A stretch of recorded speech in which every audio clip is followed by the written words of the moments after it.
আজি আপোনালোকৰ মাজলৈ লৈ আহিছোঁ এনেকুৱা এজন ব্যক্তিৰ মন্তব্য যিজন ব্যক্তিয়ে পীযুষ হাজৰিকাৰ ওপৰত কৰিছে এটা অপেন চেলেঞ্জ। মাত্ৰ এবছৰ আৰু 4 মাহ সময় আছে পীযুষ হাজৰিকাৰ। যিমান খেলিবলগীয়া আছে, যিমান দৌৰিবলগীয়া আছে, যি কৰিবলগীয়া আছে, উৰিবলগীয়া আছে উৰি লওক বুলি কৈছে। তেওঁ মানসিক স্থিতি মানে কিবা খেলি মেলি হৈছে বুলি কৈছে। কিয় কৈছে এই ব্যক্তিজনে, আপোনালোকে ভিডিঅ'টো শেষলৈকে চাব আৰু তেতিয়াই গম পাব কিয়নো কৈছে আৰু কোন হয় এইজন ব্যক্তি। আৰু যদি ভাল লাগে ভিডিঅ'টো লাইক এটা কৰি দিব আৰু চেনেলটো ছাবস্ক্ৰাইব কৰি থৈ যাব।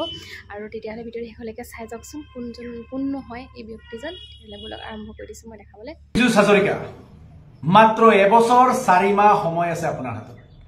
আৰু এবাৰ কৈছো মিষ্টাৰ পীযুষ হাজৰিকা মাত্ৰ এবছৰ 4 মাহ আপোনাৰ হাতত আছে। আপুনি যিমান নাচিব লাগে, যিমান উৰিব লাগে উৰি থাকক। আৰু আপোনাৰ মানসিক স্থিতি যে অকণমান হলেও যে অলপ হলেও যে কিবা গোলমাল হৈছে সেয়া কথা কিন্তু আপোনাৰ কথাবিলাকত গম পোৱা হৈ গৈছে। কাৰণ আপোনালোকৰে কোনোবা ব্যক্তিয়ে কয় যে আমাৰ বিহালীৰ প্ৰাৰ্থীগৰাকীয়েনো বাছ কণ্ডাক্টৰ আছে আৰু আপুনিয়ে কয় বিহালীৰ কেণ্ডিডেটজনে এইটো নিজৰ কেণ্ডিডেটছৰ বাবে 2 কোটি টকা দিয়া বুলি কয়। গতিকে আপোনালোকে নিজৰ কথাবিলাকৰে আপোনালোকে স্ববিৰোধী কথাবিলাক কৈ থাকি আপোনালোক আচলতে বিভ্ৰান্ত হৈছে নিজে আৰু বেলেগক বিভ্ৰান্ত কৰিম বুলি ভাবিছে যদিও এইবাৰ কিন্তু আপোনাৰ এই দালি নগলে। কিয় জানেনে? আপুনি যোৰহাটৰ যেতিয়া লোকসভা নিৰ্বাচন আছিল যোৰহাটত গৈ কৈছিলে যে গৌৰৱ গগৈ ডাঙৰীয়া যদি নিৰ্বাচনত জয় হয় আপুনি ৰাজনীতিৰ পৰা মানে সন্ন্যাস ল'ব। গ'লনে ৰাজনীতিৰ পৰা সন্ন্যাস ল'লেনে? নোৱাৰিলে নে? কিয়নো টকা পইচাৰ বহুত মোহ আছে ন আপোনাৰ, মানে আৰাম কৰাৰ বহু মোহ আছে, আপোনাৰ বিনোদন কৰাৰ বহু মোহ আছে, ইচ্ছা আছে, সেইকাৰণে হয়তো আপুনি এৰিব নোৱাৰিলে।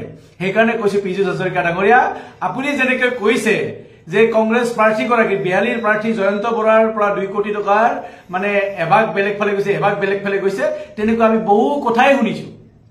আমি প্ৰতিদিনেই শুনো, ৰাস্তাই ঘাটে ওলালে এটা কথা ওলায় যে সুপাৰী সিন্ডিকেটৰ এভাগ জাগিৰোডৰ কোনোবা এগৰাকী জ্যেষ্ঠ নেতাৰ ঘৰলৈ যায়, শক্তিশালী নেতাৰ ঘৰলৈ যায় বুলি কৈছে এটা ভাগ জালুকবাৰীলৈ যায়।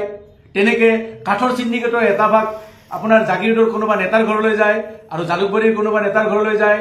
মাছৰ সিন্ডিকেটৰ টকা জালুকবাৰী এভাগ যায়, এভাগ আমাৰ জাগিৰোডৰ ফালে যায়। আপোনাৰ সুপাৰী যে 30 টকা আপুনিতো গমে পাই চাগে, 30 টকা বুলি ক'লে বুজি পাই গৈছে আপুনি। এই যে 30 টকাকৈ যে সিন্ডিকেটৰ টকা আহি তাৰো বোলে এটা ভাগ জাগিৰোডৰ ফালে যায়, এটা ভাগ জালুকবাৰীৰ ফালে যায়। কিন্তু সকলোৱে এইবিলাক কথা কৈ আছে, কি কাঠৰ সিন্ডিকেট, কি গৰুৰ সিন্ডিকেট, কি আপোনাৰ সুপাৰী সিন্ডিকেট, কি কয়লাৰ সিন্ডিকেট। প্ৰতিটো সিন্ডিকেটৰ এটা ভাগ জাগিৰোডৰ কোনোবা নেতাৰ ঘৰলৈ যায়, এটা ভাগ জালুকবাৰীৰ কোনোবা নেতাৰ ঘৰলৈ যায়। সকলোৱে মানে এইবিলাক চৰ্চা কৰি থাকে। গতিকে কাৰ ঘৰলৈ যায় আপুনি হয়তো ভালকৈ বুজিব, কিয়নো আপুনি চৰকাৰৰ ঘৰত আছে। কিন্তু আপুনি এইবিলাক কথা কোৱাৰ আগতে আপুনি চিন্তা কৰিব লাগে। আপুনি হয়তো লোকসভাৰ নিৰ্বাচনৰ আগতে আপুনি বহুতকৈ কৈছিল যে প্ৰদেশ কংগ্ৰেছৰ সন্মানীয় সভাপতি ভূপেন বৰা ডাঙৰীয়াৰ মানে টিকেটৰ নামত টকা লোৱা বুলি, এইবিলাক বহুত কথা উলিয়াইছিল। কিন্তু আপুনি পাৰিলে নে প্ৰমাণ কৰিব? নোৱাৰিলে। কোনোবা এগৰাকী প্ৰাৰ্থীয়ে ক'লে নেকি যে ভূপেন বৰা ডাঙৰীয়াক আমি চাহ খাবলৈ আমি 10 টকা দিছো, পাণ খাবলৈ কাৰণে আমি 10 টকা দিছো, এনেকৈ কৈছে নেকি? কোনো কোৱা নাই ন। কাৰণ ভূপেন বৰা ডাঙৰীয়া তেওঁ যেনেকৈ সৎ আৰু নিষ্ঠাবান এগৰাকী দলীয় নেতা হিচাপে যেনেকৈ প্ৰদেশ কংগ্ৰেছক আগুৱাই লৈ গৈছে, সেই কথা অসমৰ ৰাইজেও দেখিছে, প্ৰদেশ কংগ্ৰেছৰ সকলো নেতা এই কথাটো জানে। এতিয়া কথাটো হ'ল কি, প্ৰথমতে আপুনি চামগুৰিলৈ গ'ল, ভাবিছিলে চামগুৰিত এইবাৰ ৰকিবুল হুছেইন ডাঙৰীয়াৰ পুত্ৰ আমাৰ ভাৰতীয় জাতীয় কংগ্ৰেছ দলৰ মানে মনোনীত প্ৰাৰ্থী তানজিল হুছেইন ডাঙৰীয়াক আপোনালোকে পৰাভূত কৰাৰ বাবে আপোনাৰ ন কৌশল ৰচনা কৰিলে। আপোনালোকৰ কিছুমান গুণ্ডা বাহিনীয়ে আমাৰ তানজিল হুছেইন ডাঙৰীয়াৰ লগত যোৱা শোভাযাত্ৰাৰ গাড়ী ভাঙি দিলে, আমাৰ বিধায়কক আক্ৰমণ কৰিব আহিলে, প্ৰাণে মাৰাৰ ভাবুকি দিব আহিলে, এনেকুৱা বহুত কৰিলে। কিন্তু আপুনি যেতিয়া দেখিলে যে তানজিল হুছেইন চামগুৰিত অপ্ৰতিৰোধ্য, তেতিয়া আপুনি চামগুৰিৰ পৰা লাহেকৈ পলাই দিলে। হয়নে নহয় কওকচোন? এতিয়াতো চামগুৰিত আপোনাক দেখা নাপাওঁ। কিয় দেখা নাপাওঁ? এই কাৰণে দেখা নাপাওঁ কাৰণ চামগুৰিত যদি আপুনি বেছি ঘূৰে তেতিয়াহ'লে আৰু ধুনীয়াকৈ কিছুমান নতুন কথা ওলাব। যেনে ধৰকচোন মই এনে ক'ব পাৰো, যিহেতু মই চামগুৰিত দুদিনমান আছিলো, মই নিজে গৈছো, মই দৰ্শন কৰি আহিছো একদম বঢ়িয়াকৈ।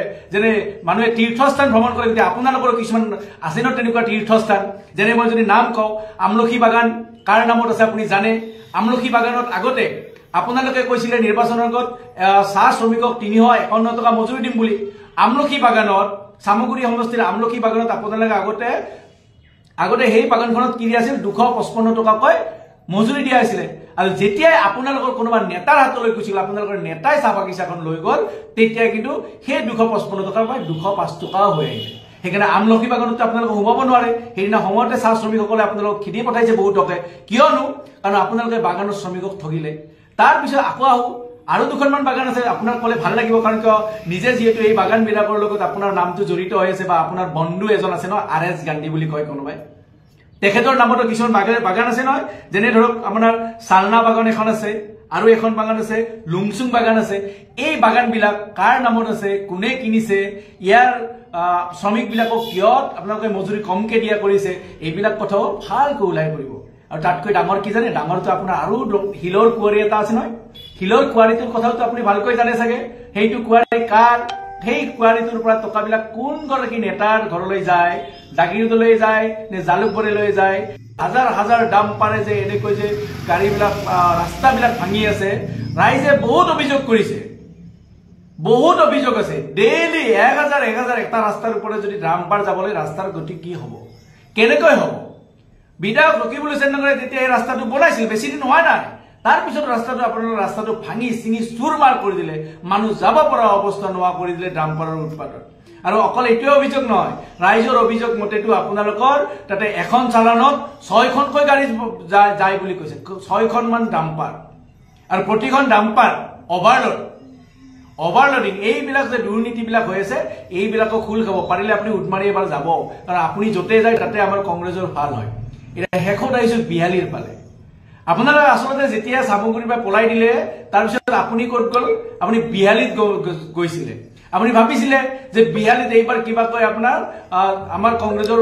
প্ৰাৰ্থীগৰাকী ঘৰাই দিব কিন্তু গৈ দেখা পালে যে তাত নেতৃত্ব কোনে লৈছে অসমৰ এগৰাকী বলিষ্ঠ নেতা সৰ্বভাৰতীয় নেতা ৰাষ্ট্ৰীয় পৰ্যায়ৰ কংগ্ৰেছ নেতা আৰু লোকসভাৰ কংগ্ৰেছ দলৰ বিৰোধী দলৰ কংগ্ৰেছ সংসদীয় দলৰ উপদলপতি গৌৰৱ গগৈ ডাঙৰীয়া আৰু গৌৰৱ গগৈ ডাঙৰীয়া যি জনপ্ৰিয়তা বিহালীত পাইছে গৌৰৱ গগৈ ডাঙৰীয়াক যে বিহালী ৰাইজে আকোৱালি লৈছে সেই আকোৱালি লোৱা কথাটো দেখি আপোনাৰ আসলতে মানসিক সন্তুলন আপুনি বোধহয় হেৰাই পেলাইছে বোধহয় আপুনি হেৰাই পেলাইছে আপুনি ভালকৈ চেক কৰক আপুনি বুজি পাইছে এতিয়া কিয় সাহস নহয় আপোনাৰ আপুনি জানে যে জয়ন্ত বৰা ডাঙৰীয়া এগৰাকী ৰাইজৰ নেতা কৰোনাৰ সময়ত মানুহৰ দুৰ্দশাৰ সময়ত জয়ন্ত বৰা ডাঙৰীয়া মানুহৰ কাষত আছিল বিহালীবাসীৰ কাষত আছিল সেইকাৰণে বিহালীবাসীয়ে জয়ন্ত বৰাক আকোৱালি লৈছে গৌৰৱ গগৈ ডাঙৰীয়া এগৰাকী অসমৰ নেতা ৰাষ্ট্ৰীয় নেতা আৰু সেই নেতাগৰাকী ৰাইজে আকোৱালি লৈছে বিহালীৰ ৰাইজে মৰম কৰিছে আৰু এই মৰম কৰা কথাবিলাক দেখি আপোনালোকে এইটো ভয় খাইছে আৰু প্ৰলাপ বোকা আৰম্ভ কৰিছে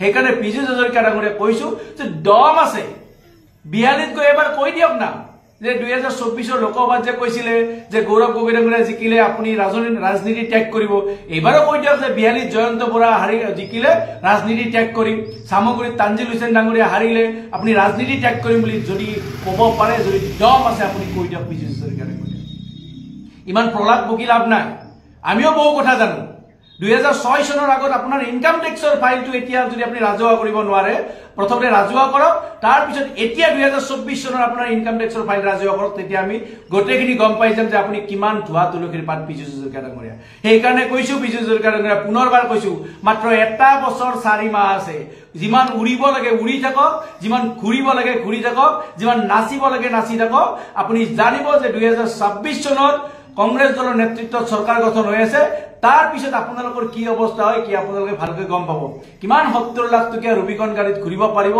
কিমান লাখ টকীয়া শাৰ্ট পিন্ধি ঘূৰিব পাৰিব কিমান লাখ টকীয়া মানে কাপোৰ পিন্ধিব পাৰিব সেইবিলাক কথা শেষলৈ পোহৰলৈ আহিব সেইকাৰণে কৈছো পীযুষ হাজৰিকা ডাঙৰীয়া এটা বছৰ 4 মাহ অপেক্ষা কৰক তাৰ পিছত আপোনালোকৰ যে এই উৰি থকা যিবিলাক মন এই উৰি থকা মনবিলাক কি হয় আৰু আপোনালোকৰ যিবিলাক দুৰ্নীতি ভ্ৰষ্টাচাৰ এই যে সিন্ডিকেটৰ কথাবিলাক আহি আছে এইবিলাকৰ যেতিয়া ফাইল খোল খাব তেতিয়া আপুনি ভালকৈ গম পাব ধন্যবাদ